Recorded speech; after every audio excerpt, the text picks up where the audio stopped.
friends, today I am painting. I went to my mom's and she had these delphiniums.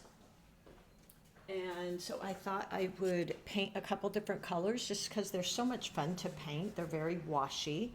And what I'm actually going to do is kind of start with a washy background, and then we'll go in and add those wonderful layers, keep increasing the values. And as the layers get drier, we'll have more distinction and more detail. So my supplies, probably no surprise, are my 8 Princeton Velvet Touch brush. Again, if you have bought these great brushes, Dugato brushes, you get the whole set. So perfect for the beginner. You get about 6 or 7 of them maybe, and you get all the different sizes. So it's a whole set of rounds, Dugatos. I'll list them for you. I'll get that Amazon link, and those are really great brushes if you're not quite ready to invest in the Princeton brushes. I think those are really good starters. So I've got my number 8. I've got my Artisto pads. As you know, I love 140 pound. They come in this wonderful spiral bounder, so I can keep all my practice sheets together, all my notes together, drawings, sketches, whatever I want. And this paper is just so good for wet, using a lot of water. I find it doesn't warp too bad, so I also like it for that. And I just keep collections of these pads everywhere. And they're great to reference back to. Okay, I've got my 2 containers of water here, 1 to wash, 1 to rinse, very important. And I'm today using my MeiLang palette. Has all the great colors, another great beginner set, because it gives you all these colors that are already pre-mixed. You don't have to worry about that. And they're very vibrant and creamy. I love them. Okay, got my palette. I think what today I'm going to do is, this is just kind of a practice, but I think I'll do maybe 3 of them. Rule of odds, 3. And I'll do maybe a baby blue in the MeiLang palette. It's called Sky Blue. I think if you're using your Winsor Newtons, which I don't use every day for these practices because they're kind of pricey, cerulean would be great. Any of your light blues. So let's start. I've also got my napkin here to be dabbing off my brush. So that's good. And let's go ahead and get started. So what I'm going to do first is use a very light wash. I'm going to get into my purple paint here. And I'm not real picky about I just want a pretty color, so I'm going to go ahead and let it blend a little bit with the MeiLang palette. This is, the purple I'm using is violet, which would be the same in Winsor Newton. In the MeiLang palette, it's the deep violet or the fresh purple you could use, which has a little bit of red. And I think this is even the violet red, which is really pretty. That I might liken a little bit to maybe a Quin magenta or something like that, or permanent magenta in Winsor Newton. All right, so adding quite a bit of water to that because I want to go in with a very light wash. So adding water and tapping off my brush. If you do think you have too much, just tap it off on here. But for this first wash, it can be a little wet. I'm going to hold my brush horizontal, rest my wrist on my pad of paper here, or my desk, and I'm going to go in with a little bit of the belly of the brush and just start kind of pushing down. Might even just add some more water, something like that. We're just really doing this nice watery wash. And then I'm picking up some of that light value purple and tapping in while it's wet. Again, I'm using this side of my brush and kind of these little swirly round marks like that. Okay, so I've got that washed down. Now what I'm going to do, that's going to start drying. And it's quite cold here, so that is definitely going to affect how long it takes to dry. I'm going to go ahead and dip into my purple and start kind of just adding. Now I'm using the tip of my brush. So sorry for that camera shake there. And when I want to use more of the tip of my brush, I start angling my brush almost vertical. And just creating little C's, C shapes, maybe using the side of my brush a bit here and there. And because I just personally don't like the hard edges, what I'll do is go in, rinse my brush, and I don't want too much water, just damp, and go in and just hit these hard areas. That one's okay, with a little bit of damp brush. And I really like this violet red color, so I'm just going to add in a little bit of that here and there, not too watery. So if you're not sure how much water you've got, just tap it off on your brush, and make sure you leave it, don't cover up all these very light values in here, which creates that depth, because the lighter it is, it's going to look like it's in the background, and it creates a lot more interest. So I've got a light value, a medium value, and then a darker value. Light value just meaning more water. And then just adding in some of that kind of more violet-y color. Rinse my brush. And now I'll go in with my sap green, tree green, olive green, whatever is your favorite green. Olive green and sap green, same in Winsor Newton, is always kind of my go-to. And now for this, I'm using the tip of my brush. Make sure you don't have too much water, so if you need to, just tap it off. And while this is wet, I'm just going to go in and kind of, these at my mom's had this stalk that was a little bit thick, and then here or there you could kind of see some little pieces sticking out. Now if I feel like this doesn't have enough light space, I can wash, rinse my brush and tap it off, and I can go in and just pick up some little areas. That's just called lifting. So I'm lifting some of that paint. Now, what I wanted to do, and I kind of forgot, let's see if I have it here. What I really wanted to do, let me look through my little supplies I got here. I don't have it here, darn it. I wanted to add in a little bit of white gouache. What I'll probably do, which I don't normally use, but I thought let's play with that a little. So we're just going to use, this is a MeiLang palette as well. Has all the same colors of that one, but it also has these fun metallics. But I'm just going to grab with the side of my brush, the belly of my brush, some of that white paint, and let's just tap in here and there and see what that does. I don't usually do this. I am one to leave my white spaces, but I wanted to play with this a little bit. That white paint had a tiny bit of green in it, so let me go to my other palette. I'm using the side of my brush, not going in with the tip. I always want to preserve that tip.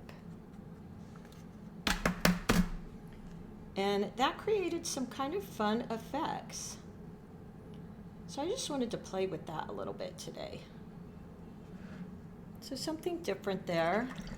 Now when it dries, I'm going to go in with a darker value. Right now I think I'll go in and create that pinkish color. So starting with the light wash, I think I wanted a little bit more pink. Let's go in for that rose red. rose pink. I think they actually call it madder red, and it's got that, to me, that opera rose color that I love. And I'm just going to start adding that in next to this one. Just tiny bits here and there. My mom had them in a couple different colors, and they were so pretty. Something like that. You can even let them blend a tiny bit. And then maybe a baby blue, that sky blue, or cerulean, whatever color you want to use. I'm kind of running out of, hold on here. My palettes are empty. I need to wash my palette, but I'm loving these colors so much, I hate to get rid of them. So we'll just mix a little bit there. Make sure that has enough water. I just added some more water to what I was mixing. I have been loving this blue and this purple together. I think it looks so pretty. So there we go. I've got that original blue coming down through my painting. Like that. And these are all very wet. And now let's go in with that pink, which is the rose. You can either use rose red or madder pink. I think the madder pink is a little pinker. And while this is wet, I'm going in again with that belly of my brush. So I'm holding my brush kind of vertical. And darn that camera shake, apologies. And just getting these deeper, darker colors. Just little, keep in mind, like little C's. And then I'm going to draw the green stem.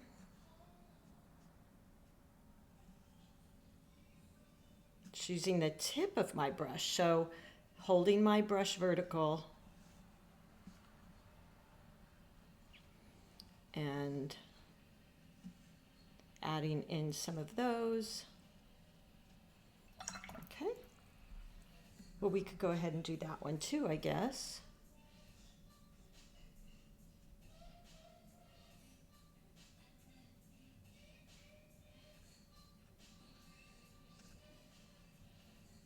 And now I want to go in and add a little bit darker blue.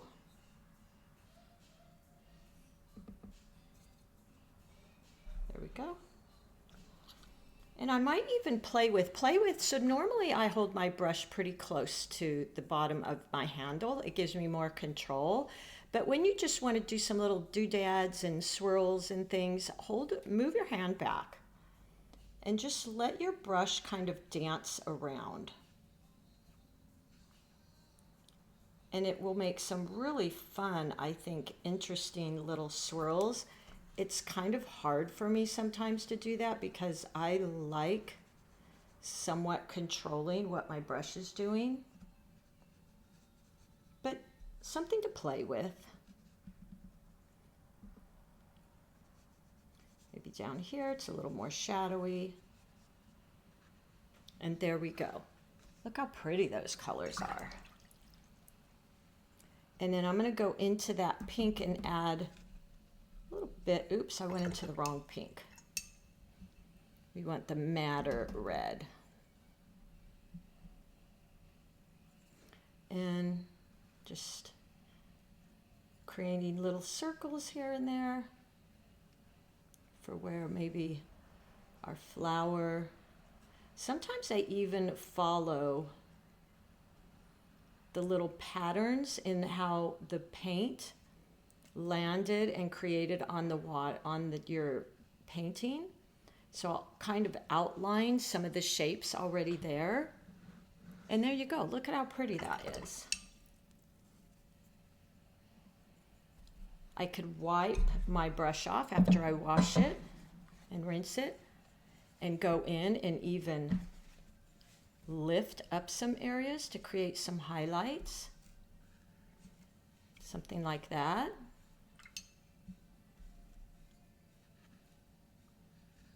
You could use a tissue and kind of pick up some little light areas here and there. Look at what a difference that made. So play with all these techniques and kind of see what you get. Now I'll go in maybe with this blue and create some darker hues just to make some of the flowers kind of pop out like we did here. So where I did the tissue, I've got kind of an outline here. So many times I'll just follow that outline that's there. Just how the paint left a little circle or a little mark. And I'll just follow that with my brush. Get some more of that paint.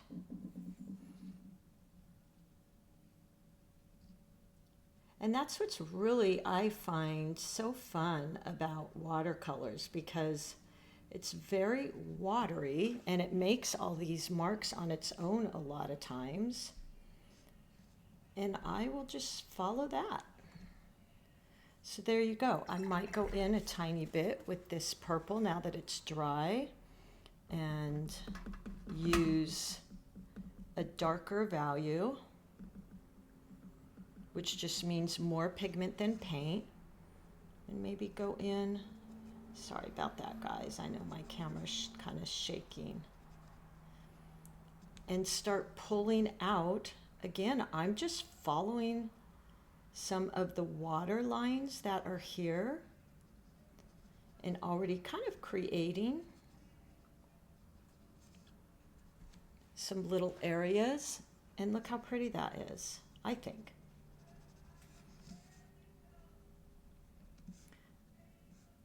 And that has always kind of worked for me. There you go. Maybe add in just a couple little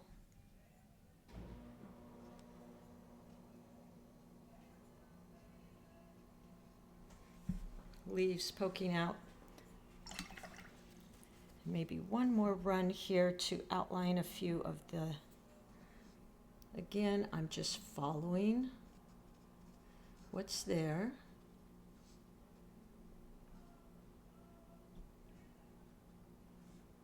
Just following some of those watermarks.